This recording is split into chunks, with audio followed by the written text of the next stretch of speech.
So during my 34 years of living, I have lived many various lives. I'm just going to talk about three of them. So for those who don't know, I have a biological son who I had before my transition. And yes, I still have him. Anytime I mention that I have a biological son, if people are new here, they'll be like, well, where is he? I've had custody of him all 11 years of his life.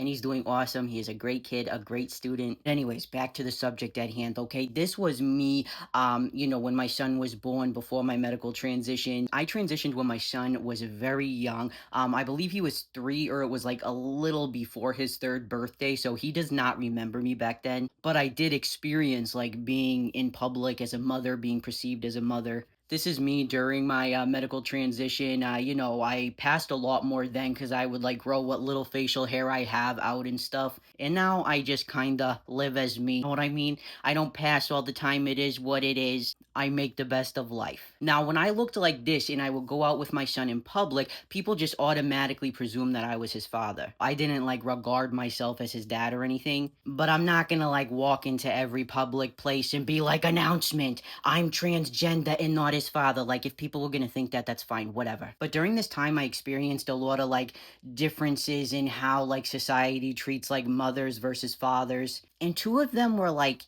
interesting but odd to me. The first one is that society is so bizarre about fathers showing any type of affection, which is odd because society is always telling men, you need to be better fathers, present fathers, affectionate fathers, compassionate fathers. When they are, society doesn't always react well. And the reason I say this is because my son, as a lot of you know, he's autistic and he tends to like lean on people a lot and he is very affectionate, but because he has a muscle disorder that's related to his autism, he kind of like leans on people a lot. Like he's always leaning on me, resting his head. But he is generally like an affectionate kid. He likes to hold my hand, like sit right next to me, like hug me, stuff like that. And when I would go places with him before my transition and people just thought I was his mom, they didn't even think twice about it at all. But when I transitioned to male, I actually had to start setting boundaries on how affectionate he could be with me in public because I noticed like normal signs of affection, like I said, hugging, like leaning on me, holding my hand, things like that. People would give me like weird looks, as if it was like creepy or bizarre or something. So that's an observation that I always thought was very strange. Another thing that always bothered me is how mothers